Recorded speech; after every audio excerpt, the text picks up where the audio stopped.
안녕하세요 여러분. 오늘은 정말 저 포함해서 40대 분들이 겪고 있는 공감 가는 이야기, 바로 운동하면 살이 빠질 거라고 믿고 시작했는데 오히려 체중은 늘고 몸은 더 부어서 무겁게 느껴지고 볼살만 빠져서 팔자주름이 더 도드라지고 심지어 식욕까지 폭발하는 그 기분, 체지방 줄인다는 게 이렇게 슬픈 일인가요? 혹시 공감되시나요? 저는요, 진짜 큰맘 먹고 운동을 시작했는데 이번엔 진짜 다이어트 성공해보자 이런 마음으로 PT도 등록하고 식단도 조절하고 매일 스트레칭도 하고 했는데, 그런데 어느 순간 체중이 안 빠지더니 오히려 더 찌는 거예요. 운동 열심히 했는데 왜 살이 더 쪘지? 정말 너무 속상하고 좌절감이 컸어요. 20대 때는 운동만으로도 얼굴 처짐 없이 건강하게 다이어트가 가능했지만 40대인 저희는 20대와는 달리 탄력과 근육 회복력이 떨어지기 때문에 무작정 올바른 루틴 없이 운동만 하고 잘못된 식단을 하면 얼굴 볼륨부터 빠지고 피부가 처져서 노화를 부추기게 되는데, 그래서 20대와는 다르게 다이어트를 해야 건강하게 살 빼는데 성공할 수 있어요. 오늘 영상에서는 40대가 운동을 시작했는데도 살이 더 찌는 이유 2가지를 이 영상을 통해 정확한 원인을 파악하고 끝까지 이 영상을 시청하신다면 꼭 살을 빼게 되실 거라고 확신합니다. 첫 번째 이유, 운동 후 식욕이 폭발하는 경우입니다. 운동을 하고 나면 땀도 흘리고 힘도 빠지잖아요. 그런데 저는 그때부터 식욕이 미친 듯이 올라왔어요. 운동 끝나고 집에 오면 기운이 쭉 빠지고 허기가 너무 심해서 저도 모르게 밥솥 뚜껑을 열고 밥 2공기를 퍼서 반찬도 이것저것 꺼내서 먹기 시작했던 것 같아요. 심지어 씹지도 않고 그냥 허겁지겁 아무거나 막 먹게 되더라고요. 그리고 나서 또 망쳤다, 차라리 토하고 싶다, 이런 생각까지 들었어요. 운동을 할 때는 죄책감에 더 나 자신을 미워하게 되더라고요. 그런데 나중에 알게 됐죠. 이게 제 의지가 약해서 그런 게 아니라 운동으로 에너지가 고갈되니까 몸이 보충하려는 자연스러운 반응이더라고요. 그래서 찾아보기 시작했던 것 같아요. 식욕이 올라올 때 아무거나 막 먹고 후회하지 않도록 살 덜 찌게 먹는 방법들을요. 그리고 저만의 루틴을 만들기 위해 노력하기 시작했어요.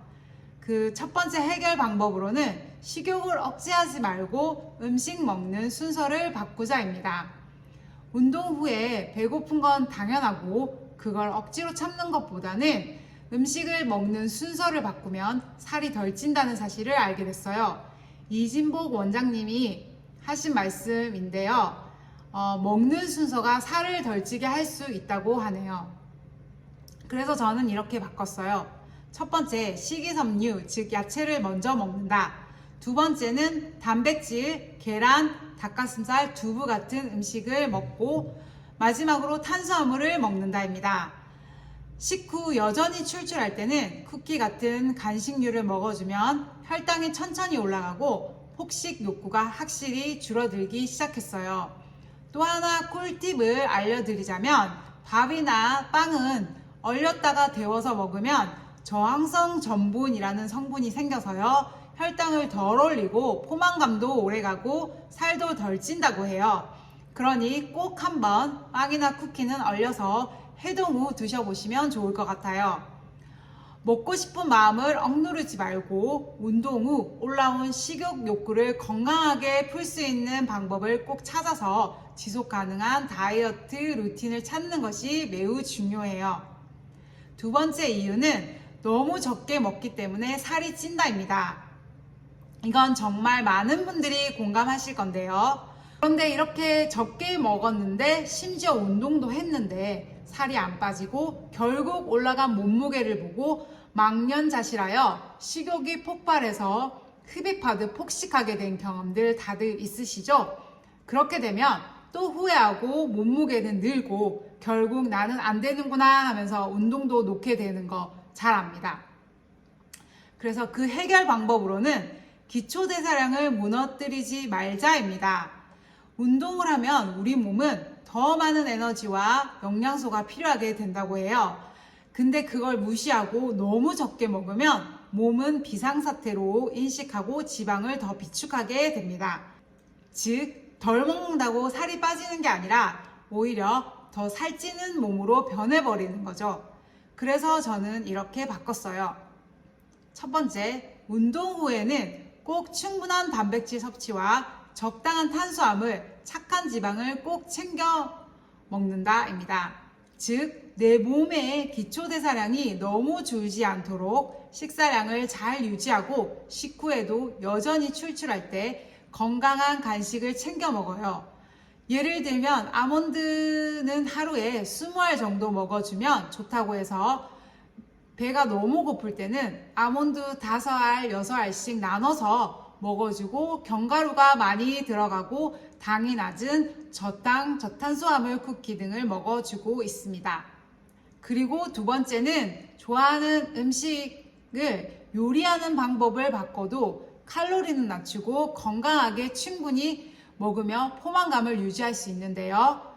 예를 들면 닭튀김을 좋아하는데 포기 못하겠다 하시는 분들은 튀김옷을 아몬드 가루나 쌀가루, 코코넛 가루로 바꾸고 아보카도 오일로 닭을 튀겨서 드시면 됩니다. 소스는 알룰로스 같은 제로 설탕을 사용하시고 그러면 맛도 칼로리도 둘 다 잡을 수 있어서 좋고요. 저는 그래도 요즘 탄수화물, 지방, 단백질이 골고루 들어간 닭가슴살 샐러드를 즐겨 먹는데 너무 맛있어서 질리지도 않고 좋아하는 음식을 요리법 하나 바꿔서 충분히 먹을 수 있어서 행복하게 지속 가능한 건강한 식단을 실천 중에 있습니다. 빠진 체중을 그대로 유지하는데 많은 도움이 되는 것 같아요.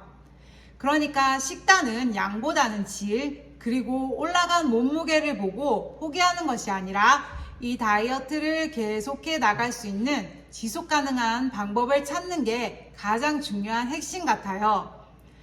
여러분 이미 너무 잘하고 있고요. 운동을 했는데도 몸무게가 올라가 숫자 때문에 멘탈이 흔들릴 때 정확한 이유를 알게 된다면 쉽게 포기하거나 올바르지 않게 음식을 폭식하는 일은 조금씩 줄어들게 될 거라고 확신합니다.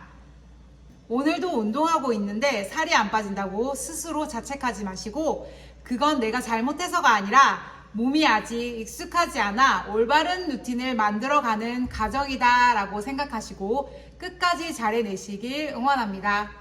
오히려 운동을 시작한 그 용기에 우리 박수치며 오늘도 스스로를 대견하다 칭찬해주는 하루가 되길 바라요. 지금 당장은 눈에 보이는 변화가 없을 수 있지만 분명히 조금 더 건강한 방향으로 바뀌고 있다는 사실을 잊지 않으셨으면 좋겠습니다.